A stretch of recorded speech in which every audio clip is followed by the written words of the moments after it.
बिस्मिल्लाहिर्रहमानिर्रहीम। अस्सलामुअलैकुम। Muzammil voice official में खुशामदीद। फिर को जान से प्यारे लोग बहुत सितम ढाते हैं, इस कदर तरपाते हैं कि इंसान रेजा रेजा बिखर जाता है। महविश मैट्रिक में थी, मोहब्बत इश्क का दूर दूर तक कुछ इल्म ना था इसे। महविश अपनी दुनिया में मगन लड़की, किताबों से इश्क करती थी। बहुत लाडली सी, दुनिया से लालम, बहुत शरारती सी थी और सबसे बढ़कर बातें बहुत किया करती थी। खुश मिजाज। फिर कुछ यूं हुआ कि एक दिन महविश का कजन घर आया। महविश किचन में खड़ी खाना बना रही थी। कजन पास आया, महविश से बातें करने लगा। इससे पहले इसने कभी कुछ ऐसा ना कहा था। महविश की तरफ देखते हुए बोला, महविश तुम्हारी आंखें बहुत खूबसूरत हैं। महविश खामोश रही, मुस्कुराने लगी। अच्छा जी, आपको बड़ा पता है मेरी आंखों के बारे में। आफ्ताब कुछ करीब हुआ। महविश, मुझे तुमसे कुछ कहना है। महविश ने हाँ में सर हिलाया। हाँ बोलो, वो प्यार से मिशी कहता था। मिशी, मैं तुमसे बहुत प्यार करता हूँ। ये सुनकर महविश खामोश हो गई। आफ्ताब अभी क्या कह रहे हैं? आफ्ताब प्यार से बोला, महविश गुस्सा ना करना, ना मुझ पर चिल्लाना, लेकिन सच ये है कि मैं तुम्हारे साथ शादी करना चाहता हूँ। महविश खामोश हो गई। आफ्ताब प्लीज आप यहाँ से जाएं, मुझे इस बारे में कुछ बात नहीं करनी। आफ्ताब कुछ कहने लगा। महविश ने ऊंची आवाज में कहा, आफ्ताब प्लीज। आफ्ताब चला गया। महविश ने खाना बनाया। सब खाना खा रहे थे। महविश का दिल जोर जोर से धड़क रहा था। वो चुपके से नजरें चुराकर आफ्ताब की जानिब देख रही थी। आफ्ताब जब महविश की जानिब देखता तो नजर झुका लेती। आफ्ताब वापस चला गया। महविश भी वो बातें भूल जाना चाहती थी जो आफ्ताब ने कही थी। महविश ने मैट्रिक में टॉप किया, बहुत ज़हीन स्टूडेंट थी। बाबा का ख्वाब था CSS करे, लेकिन महविश डॉक्टर बनना चाहती थी। दिन गुजरने लगे। एक दिन आफ्ताब घर आया। महविश कमरे में बैठी पढ़ाई कर रही थी। आफ्ताब पास आया, महविश के पास बैठ गया। महविश, सुना ना, मेरी मोहब्बत को क्यों कबूल नहीं करती आप? महविश ने गुस्से से कहा, आफ्ताब मुझे पढ़ना है और अपने पैरों पर खड़ा होना है। आफ्ताब प्यार से बोला, लेकिन महविश, मैं कब कह रहा हूँ कि तुम पढ़ाई छोड़ दो, पढ़ती रहो, लेकिन मेरी मोहब्बत को कबूल कर लो। खुदा की कसम, मैं पल पल तड़पता हूँ आपकी मोहब्बत में। मेरी एकतरफा मोहब्बत मेरी जान ले गई। मैं तुम्हारे साथ जीना चाहती हूँ। महविश, जैसा कहोगी मैं वैसा बन जाऊंगा, बस मेरी हो जाओ। ये कहते हुए आफ्ताब की आंखों से आंसू बहने लगे। वो सुर्ख आंखों से मोहब्बत की भीख मांगने लगा। महविश, अल्लाह का वास्ते मेरी मोहब्बत को अपने पैरों की खाक ना बनाओ, मेरी मोहब्बत सीने से लगा लो। महविश क्या करती, खामोश हो गई। आफ्ताब, एक बात पूछूं, आखिर मैं ही क्यों, मुझसे ही मोहब्बत क्यों है आपको? आफ्ताब ने आंसू साफ किए, फिर आहिस्ता से बोला, महविश, न जाने कब और कैसे ये हुआ, बस तुमसे इश्क कर बैठा हूँ। अब जो तुम नहीं मिले, ये दुनिया रंग बेरंग है। महविश ने किताब बंद की, फिर प्यार से बोली, मुझे पढ़ने दोगे ना? मुझे कभी अपनी अनाओं के पाबंद तो नहीं करोगे? आफ्ताब प्यार से बोला, महविश मेरी हो जाओ। आफ्ताब आपकी खुशियों के लिए सब कुछ करेगा। महविश ने हाथ आगे बढ़ाया। आफ्ताब, मैं मोहब्बत करने वाली लड़की नहीं हूँ, लेकिन तुमने मुझे मोहब्बत में मजबूर किया है। ये हाथ थाम लो तो फिर कभी साथ छोड़कर ना जाना। आफ्ताब मुस्कुराया। आफ्ताब कुर्बान जाए, मर तो सकता है लेकिन महविश से जुदा नहीं हो सकता। ये पहला एहसास था मोहब्बत का जो आफ्ताब के समंदर में खुद को डूबता महसूस कर रही थी। आगाज़ मोहब्बत हुआ। दोनों ने एक दूसरे का हाथ थाम लिया। फिर आफ्ताब फोन पर होने लगा। वो सारा दिन बातें करना, ना भूख लगना, ना नींद का आना, बस एक दूसरे का इंतजार करना। महविश को रफ्ता रफ्ता एक मर्ज लाहिक हुआ जिसे लोग इश्क कहते हैं। महविश इश्क में मुब्तला हो गई। इसे आफ्ताब के सिवा कुछ न दिखाई देता था। सांसों में आफ्ताब था, धड़कन में आफ्ताब, तस्वीर के हर दाने दाने पर आफ्ताब। आफ्ताब, मेरी जान, कितनी बार कहा है आपको ज्यादा टाइम ऑफलाइन ना रहा करो, यूँ लगता है मेरी जान निकल जाएगी आपके बिना।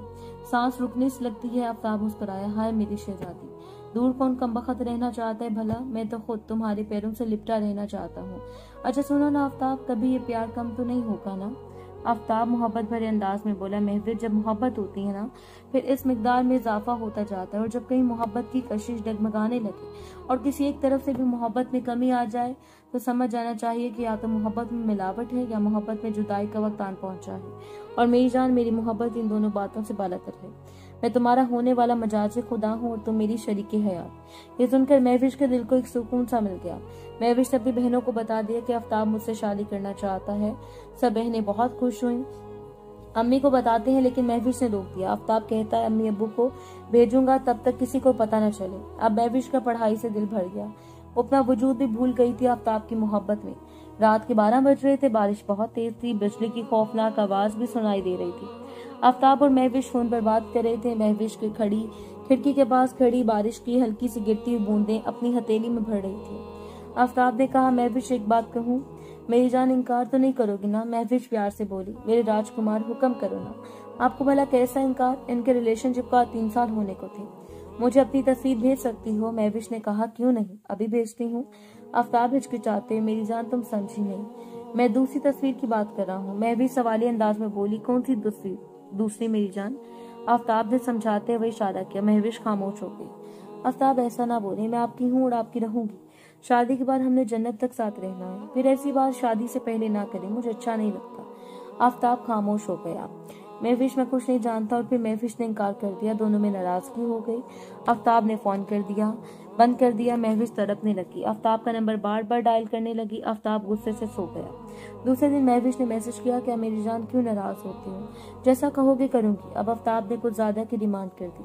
महविश अब एक रात के लिए मिलना है। महविश से सुनकर कांप सी गई। आफ्ताब, अल्लाह से डर नहीं लगता आपको? शादी से पहले? आफ्ताब बोला, जब तुम मेरी हो तो फिर क्या मसला है? महविश ने बहुत इनकार किया, लेकिन वो आफ्ताब को खोना नहीं चाहती थी किसी भी कीमत पर, चाहे इसके लिए से एक रात का सफर ही क्यों न तय करना पड़े।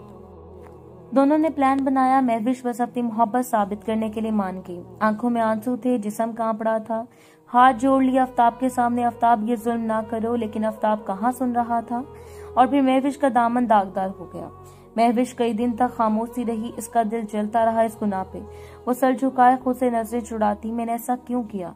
लेकिन फिर ख्याल आया, कोई बात नहीं, बीवी इसकी बनना है। आफ्ताब, अब रिश्ता भेज दो मेरी जान। आफ्ताब प्यार से बोला। महविश, बस 1-2 दिन तक रिश्ता लेकर आएंगे अम्मी अबू। महविश, जानती हूँ मैंने प्लान कर लिया है, हम शादी के बाद मदीने जाएंगे, मक्का की फजा में हम उम्रा करेंगे, हाथ में हाथ थामे सुनहरी जालियों का नजारा देखेंगे। महविश बहुत खुश हुई। हाय मेरे शहजादे, अब बस जल्दी से शादी का कुछ करो। महविश बहुत खुश थी, वो खुशी से झूम रही थी। आफ्ताब कह रहे बस 2 दिन तक रिश्ता लेकर आएंगे अम्मी अबू। शाम का वक्त था। महविश खाना बना रही थी। घर में अम्मी बता रही थी अपने आफ्ताब का रिश्ता हो गया। महविश को समझ नहीं पा रही थी। महविश पास आई। अम्मी, किस आफ्ताब का? अम्मी ने बताया, तेरी फूफो का बेटा आफ्ताब, इसका रिश्ता हो गया है। आफ्ताब का रिश्ता? आफ्ताब ने धोखा दिया था। महविश बेजान सी होगी, खामोश सी, साकित, वो बेहोश होगी। अम्मी हैरान थी, क्या हुआ मेरी लाडली को? जल्दी से डॉक्टर के पास ले गए। डॉक्टर ने चेकअप किया, कहने लगे आपकी बेटी तो बिल्कुल ठीक है। फिर न जाने ऐसा क्या हुआ, कौन जानता था किसने इसे जिंदा जलाकर राख में बदल दिया। महविश ने खाना पीना छोड़ दिया, हिम्मत भी ना थी। आफ्ताब से पूछती, आखिर क्यों? आफ्ताब लालची निकला, अपनी फूफो की बेटी से शादी कर रहा था, जो माँ बाप की इकलौती औलाद थी और करोड़ों की मालिक थी। बहनों ने बहुत समझाया महविश को कि भूल जाए इसे, वो था ही बुरा इंसान। महविश कामती आवाज में बोली, मेरी पाकीज़गी, मेरे ख्वाब, मेरे अरमान, मेरे जज्बात, 4 साल तक वो मुझसे खेलता रहा। रो रो कर आंखों के गिर्द हल्के बना लिए स्याह। जिस्म बहुत कमजोर हो गया, जैसे मौत के बहुत करीब हो। सब बहनों ने महविश को बहुत समझाया, सहारा दिया। अम्मी लाइल थी, आखिर हुआ क्या है महविश को। फिर इस रात महविश चीख चीख कर रोती रही। जब आफ्ताब किसी और को ब्याह कर लाया, वो सब वादे कहाँ गए? वो मदीने में जाना, उम्रा करना, सब बातें फरेब थी। आफ्ताब मतलब परस निकला। महविश की बहनों ने महविश को हारने नहीं दिया। वो जिंदगी की जाने वापस लौट आई, लेकिन दिल चलता रहा। आखिर मेरा कसूर क्या था? वो एक सवाल इसे बहुत तड़पाता था। आफ्ताब को गिरेबान से पकड़ूं और पूछूं मैं कोई खिलौना थी, लेकिन खामोश रही। फिर महविश को अल्लाह से इश्क हो गया, नमाज की पाबंद हो गई और फैसला अल्लाह पर छोड़ दिया। कुरान पाक पढ़ने लगी। तफसीर के साथ वो जैसे जैसे कुरान पढ़ती जाती अल्लाह के करीब होती गई। इससे अब सब्र आ चुका था। महविश को कोई गिला नहीं था। अब वो अपनी हर बात अल्लाह से शेयर करती। फिर यूं हुआ कि एक शहजादा महविश की जिंदगी में आया। एक रिश्ता आया। लड़का बहुत खूबसूरत था और गवर्नमेंट ऑफिसर भी था। और इस शहजादे ने महविश का हाथ लिया। महविश असिस्टेंट कमिश्नर हयात की शरीके हयात बन गई। हारिस बहुत अच्छा इंसान था। वो महविश को सीने लगाए दुनिया की हर खुशी अता करता। महविश ने कहा, हारिस क्या हम उम्रे पे जा सकते हैं? हारिस मुस्कुराया। जाना चाहती है मेरी जान? महविश ने प्यारी सी आंखों से हाँ का इशारा किया। हारिस ड्यूटी पे चला गया। रात को वापस आया। महविश का हाथ थामा, मेरी जान पैकिंग शुरू कर लो, हम 5 दिन के लिए उम्रे पे जा रहे हैं। महविश की आंखों से आंसू मोती बन के गिरा। हारिस से पूछा, क्या हुआ मेरी जान? महविश बच्चों की तरह हारिस के सीने से जा लगी। I love you Haris. Haris प्यार से बोला, मेरी हमसफर हो आप। महविश बोली, हारिस कभी मुझे टूटने ना देना। हारिस मुस्कुराया। महविश, याद रखना जो गैरतमंद मर्द होता है, इसके लिए एक औरत कुल कायनात होती है, और तुम मेरे दोनों जहां हो। जाओ मेरे लिए खाना लगाओ, बहुत भूख लगी है। फिर महविश सोच में गुम हो गई। मैं 2 टके की मोहब्बत की खातिर कितना गिर गई थी। इस 2 टके की मत की हवस का निशाना बन गई। काश मैं ना डगमगाती। फिर सबसे मुखातिब हुई, ऐ बिन्ते हवा सुन लो, ये आज के मर्द सिर्फ जिस्मों की मोहब्बत करते हैं, बड़े बड़े ख्वाब दिखाकर हवस पूरी करते हैं और फिर किसी शहजादी को खाक में मिलाकर छोड़ जाते हैं। ये मोहब्बत का खेल बंद करो, वरना अंजाम बर्बादी है। इधर आफ्ताब की बीवी ने इसे अपना गुलाम बनाया हुआ है। सुना है आफ्ताब बीवी के साथ तो रहता है, लेकिन बीवी में महविश से मोहब्बत तलाश करता है, जो शायद अब नामुमकिन सी बात है। सुना है वो तन्हाई में महविश को याद करता है, लेकिन अब अपनी जिंदगी भर गर्द जुमाई बनकर रुस्वा होना है। और हारिस हाथ थामे महविश के साथ उम्रे के लिए रवाना हो गया। फारिस की कहानी मुकम्मल हुई। आप सबने इस कहानी से क्या सीखा? कमेंट बॉक्स में अपनी राय का इजहार कर सकते हैं। शुक्रिया।